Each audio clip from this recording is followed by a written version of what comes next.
Hi, good morning sa lahat ng totoong tagasunod ni Kristo or true believers of Christ around the world. Today ang ating babahagi naman na salita ng Diyos itong sa 2 Corinthians chapter 2 verse 7 and a small portion in verse 8. If you have a Bible, just open it with me. I will read it. Palihim ng kumikilos ngayon ang kapangyarihang ito, mapanatiling gayon hanggat di naalis ang humahadlang. Kung maalis na ang humahadlang, malalantad na ang kanyang ang suwail. So this is talking about the Holy Spirit that hold the Antichrist to reign or to rebel himself, and the believers of Christ na full of the Spirit and praying for one another, praying for the nation, or praying for the world, something like that. So sa ngayon, I'll be back in Olympic time. Did you know that Antichrist trying to rebel himself through the blasphemy about Antichrist, or about not knowing about Jesus Christ? If you trying to back in Olympic time, this 2024, I think, the 12 apostle was imitating by the gay people in France, Olympic France. So but ito po ay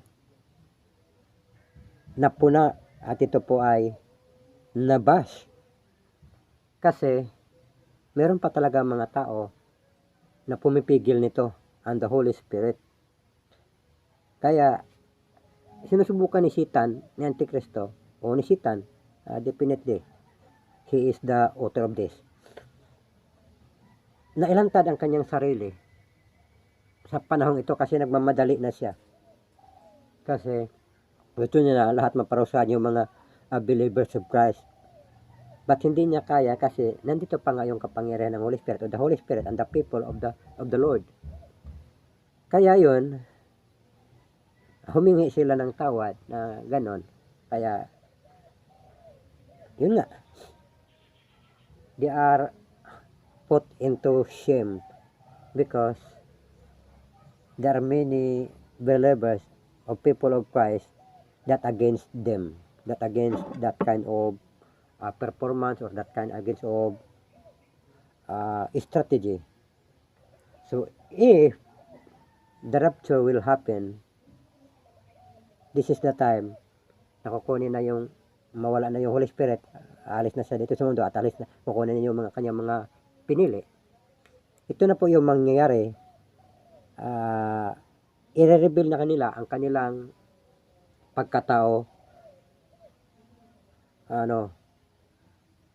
hindi na forcefully kasi wala nang hahadlang sa kanila, kundi i-reveal na talaga nila ang kanilang sarili na hayagan at walang mga ngahas na haharang kasi wala nang tagasunod ni Kristo at wala nang Holy Spirit dito sa mundong ito. Kasi kung nandito pa ang Holy Spirit sa mundo at sa mga tao, sa puso ng tao, they can't even hindi sila talaga makapag-penetrate ng lubusan kasi haharangan sila ng kapangyarihan ng Diyos at itong mga believers of Christ.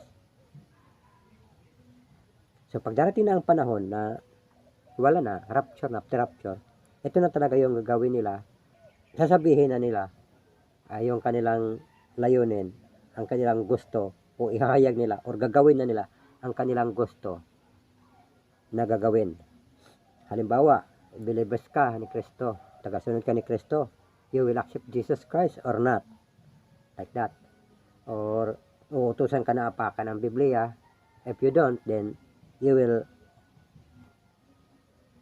go to death penalty, or you will be hung into the tree, or what kind of penalty. So as long as there is believers, there is the power of the Holy Spirit in us, Antichrist or Satan will not go forward for his plan or in his plan. Kaya believers of Christ around the world just go down and kneel down, and you need to fast or need to fasting every once a week or once a month, or it's better once a week if you have time, or give it a time to fast, so that you will be full of the Holy Spirit and the knowledge of God.